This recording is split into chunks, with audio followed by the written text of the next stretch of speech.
শুক্রবার অর্থাৎ রাস পূর্ণিমার দিন আমরা আবার চলে গিয়েছিলাম বল্লা মায়ের মন্দিরে।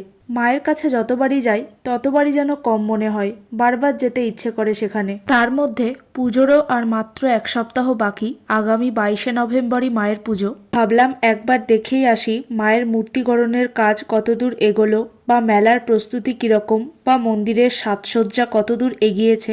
তো সেগুলো দেখার জন্যই আরও বেশি করে বেরিয়ে পড়লাম মায়ের মন্দিরের উদ্দেশ্যে। বল্লা যেতে হলে আত্রেই নদীকে একবার ক্রস করতে হয়। ব্রিজের উপর দিয়ে যেতে যেতে নদীটি এত সুন্দর মনোমুগ্ধকর আকর্ষক লাগছিল যে ভিডিও না করে থাকতে পারলাম না। মায়ের মন্দিরে গেলে এমনিই মনটা ভালো হয়ে যায়, তার মধ্যে রাস্তায় যদি এরকম সুন্দর দৃশ্য চোখে পড়ে তাহলে আর কী বা বলার থাকে, মনটা যেন আরও রোমাঞ্চকর হয়ে ওঠে। চলো মন্দিরে যাওয়ার আগে তোমাদেরকে একটা গুরুত্বপূর্ণ ইনফরমেশান দিই। এটি হলো বল্লার রেলগেট। এখানে কিন্তু অন্যান্য সময়ে ট্রেন দাঁড়ায় না, কিন্তু ভক্তদের সুবিধার জন্য বল্লা মেলার 4 দিন এখানে স্পেশালি ট্রেন হল্ট করে। এখানে নেমে 1 থেকে 1.5 কিলোমিটার দূরত্বের মধ্যেই কিন্তু মায়ের মন্দির। তোমরা দক্ষিণবঙ্গ থেকে যদি কেউ বল্লায় আসতে চাও তাহলে তোমাদের প্রথমে মালদা অবধি আসতে হবে। মালদা স্টেশন থেকে বালুরঘাটমুখী যে কোনো ট্রেনে উঠে পড়তে হবে। আর পুজোর দিনগুলিতে এই রেলগেটে তো ট্রেন থামবেই, সেটা আগেই বললাম, তাহলে আর অসুবিধার কিছু নেই। তোমাদের আরেকটি অল্টারনেটিভ বাসের রুটও বলে দিচ্ছি, সেটার ক্ষেত্রেও একই। মালদা অবধি চলে এলে তারপর মালদা থেকে বল্লা বা বালুরঘাটমুখী যে কোনো বাসে উঠে পড়বে। এই তো, তারপর বল্লাতে স্টপেজ দেবে। বল্লা স্টপেজে নেমে 1-1.5 কিলোমিটার হাঁটা পথ বা টোটোতে কিন্তু সহজেই তোমরা মেন এন্ট্রান্স দিয়ে মন্দিরে ঢুকে যেতে পারবে। এরপর আমরা পৌঁছে গেলাম বল্লা মন্দিরে। এই যে বিরাট মাঠ, এটা জুড়ে কিন্তু মেলা বসে। আবার ওইদিকেও শয়ে শয়ে দোকানপাট বসে, যেই দিক দিয়ে মেন এন্ট্রান্স আর কি। বল্লা মেলা কিন্তু উত্তরবঙ্গের দ্বিতীয় বৃহত্তম মেলা। প্রথম স্থানে রয়েছে কোচবিহারের রাসমেলা। বল্লা পুজোর 4 দিন রাজ্যের বিভিন্ন জায়গা থেকে এখানে প্রায় 10 লক্ষ মানুষের সমাগম হয়।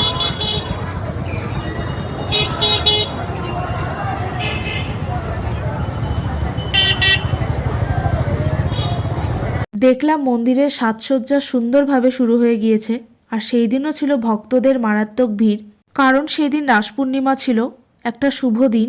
যদিও বা প্রতি শুক্রবারেই মায়ের মন্দিরে হাজার হাজার ভক্তের আনাগোনা হয়, কিন্তু শুভ দিনগুলোতে আরেকটু বেশি ভিড় থাকে।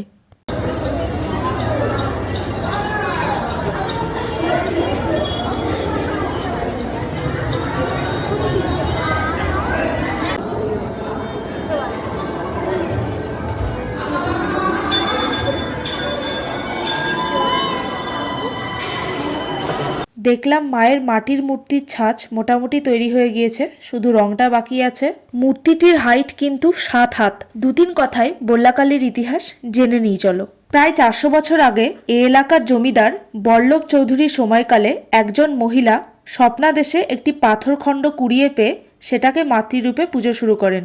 এরপর জমিদার মুরারিমোহন চৌধুরী ইস্ট ইন্ডিয়া কোম্পানির সঙ্গে মামলায় জড়িয়ে গেলে বল্লা মায়ের কাছে মানত করেন এবং মামলায় জয়লাভ করেন। কৃতজ্ঞতা ও ভক্তির প্রতীক হিসাবে তিনি বল্লাকালীর মন্দির নির্মাণ করেন। সেই বছর থেকেই রাস পূর্ণিমার পরের শুক্রবার ঘটা করে পুজো শুরু হয়।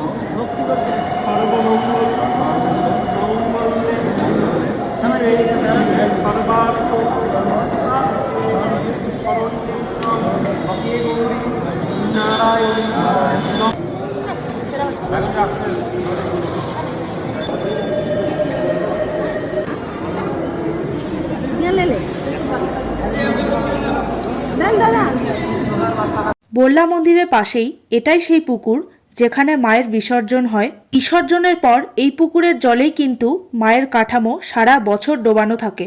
বিজয়া দশমীর পরের শুক্রবার সেই কাঠামো এই পুকুরের জল থেকে তুলে মায়ের মূর্তি গড়নের কাজ শুরু হয়। এটা তোমরা আমার আগের একটা ভিডিওতে ডিটেলসে দেখেছো। পুকুরের ওই পাটটায় দেখো কত শয়ে শয়ে মানস মূর্তি তৈরি হচ্ছে। আমরা সেখানেও গিয়েছিলাম, পরে দেখাচ্ছি সেই ক্লিপগুলো। বল্লা মন্দিরের পাশেই রয়েছে বাবা ভোলেনাথের মন্দির। সব সাজানো কমপ্লিট। কারণ আজকে রাস পূর্ণিমাতে ওরাও জানে আজকে প্রচুর লোক আসে পুজো দিতে।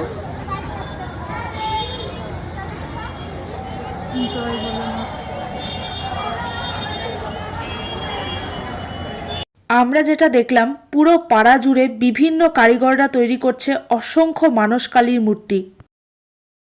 আর হবেই বা না কেন, পুজোর দিন তো আসবো, সেই দিনকার ব্লগে তোমাদের দেখাবো কত হাজারে হাজারে মানসকালীর মূর্তি পূজিত হয়।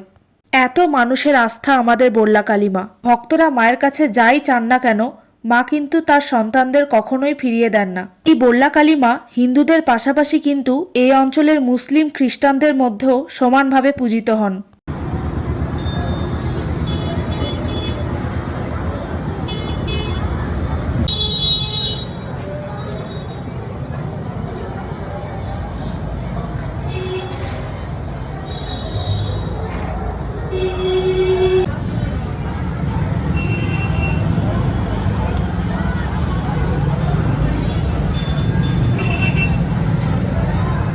এই যে কাউন্টারটা আছে, এইটা হলো টিকিটের কাউন্টার। মানে তুমি যদি মানতের কোনো জিনিস দিতে চাও, যেমন সোনার উপর জিনিস বা পাঠা উৎসর্গ করা বা মানসকালীর মূর্তি দেওয়া, সেগুলো দেওয়ার জন্য একটা করে টিকিট করে নিতে হয়। এটা তো মেলার সময় থাকে না, মেলার সময় পুরোটা এটা দোকানপাট বসে পুরোটা জুড়ে। এই জায়গাগুলোতে থাকে, এইখানে থাকে, ওই ভেতরে চালাটার ভেতরে পুরোটা জুড়ে। এদিকে যাওয়া যাবে না, মূর্তি দেওয়ার জায়গা থাকে না, এত বেশি মূর্তি পড়ে, হাজারে হাজারে।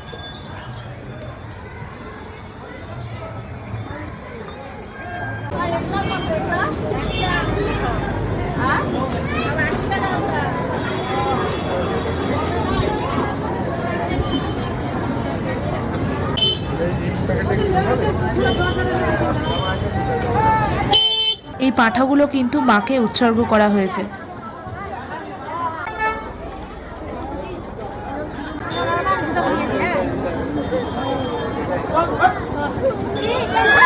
এই মূর্তিখানা আমার এত ভালো লেগেছে, দেখো কত সুন্দর দেখতে লাগছে।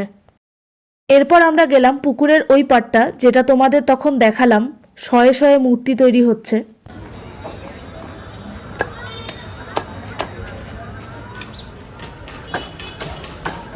এটা বেশ অ্যাস্থেটিক টাইপের, গ্রাম বাংলার সেই অ্যাস্থেটিক ব্যাপারটা। এই পুকুরটা এই দিক থেকে মানে বেশ সুন্দর লাগছে দেখতে, ভালো বড় আছে রে, আর প্রচুর জল। নিচে দেখে আসবি, নিচে দেখেই যাচ্ছি চ। এখানে কত ঠাকুর বানাচ্ছে, এই জায়গাটা খুবই সুন্দর।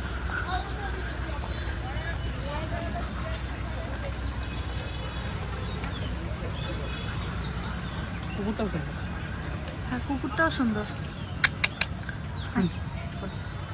সাদা।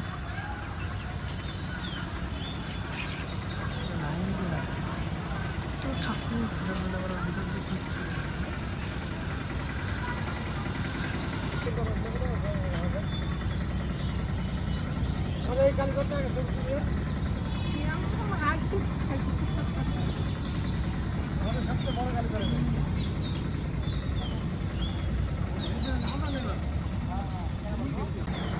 ওই যে ঘাট, মা বল্লার ঘাট।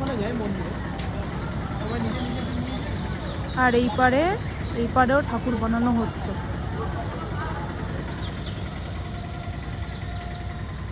আমি বারবার মানসকালীর মূর্তিগুলো কেন দেখাচ্ছি বলো তো, এর মাধ্যমেই তোমরা বুঝতে পারবে তাহলে কত মূর্তি তৈরি হচ্ছে সেখানে। যেই দিকেই তাকাচ্ছি সেই দিকেই শুধু হাজারে হাজারে মানসকালীর মূর্তি। প্রচুর পূজা হয়, প্রায় কয়েক হাজার মনে হয়, 5-6 হাজারের মতন তো মূর্তি এমনিই পড়ে মনে হয়। এত জাগ্রত না উত্তরবঙ্গের ভাব।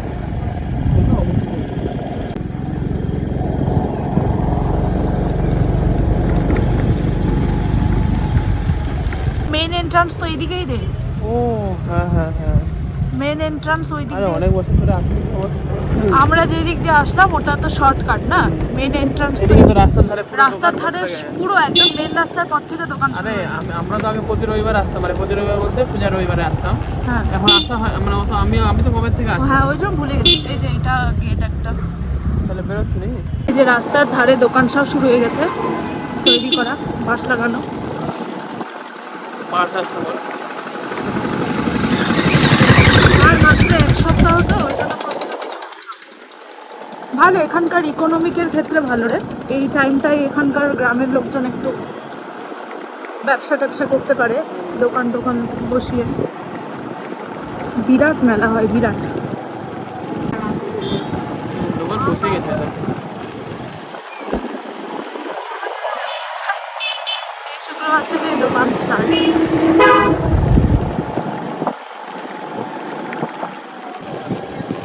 ওই পারে যা দাঁড়াবো তো। হ্যাঁ, গেটটা একটু ভালো করে দেখাতে চাই। এটি হলো বল্লাকালী মন্দিরে যাওয়ার প্রধান প্রবেশদ্বার। তোমরা যারা ন্যাশনাল হাইওয়ে দিয়ে আসবে, বল্লা স্টপেজে নামার পর কিন্তু এই গেটটি প্রথমে পাবে। ওই যে সামনে টোটোগুলো গিয়ে উঠছে, ওটাই হলো মেন রাস্তা। এই গেট থেকে প্রায় 1-1.5 কিলোমিটার ভেতরে ঢুকলেই মায়ের মন্দির। মুখটা দেখ কত সুন্দর বানিয়েছে। এত ভাল লাগে না আমার এই জায়গাটাতে আসলে। এরপর আর কি, তখন বাজে বিকেল 4টের মতন। বল্লা থেকে বালুরঘাটের দূরত্ব প্রায় 20 কিলোমিটার। আমরা ধীরে ধীরে বেরিয়ে পড়লাম বাড়ির উদ্দেশ্যে। আজকের ভিডিওটা এতটাই গাইজ। ভিডিওতে দেওয়া ইনফরমেশনগুলো তোমাদের কোনো কাজে লাগলো কিনা সেটা কিন্তু কমেন্টে অবশ্যই জানিও। ব্লগটা ভালো লাগলে অবশ্যই একটা লাইক করে দিও, চ্যানেলটাকে সাবস্ক্রাইব করে দিও। দেখা হচ্ছে নেক্সট কোনো ইন্টারেস্টিং ব্লগে। টাটা।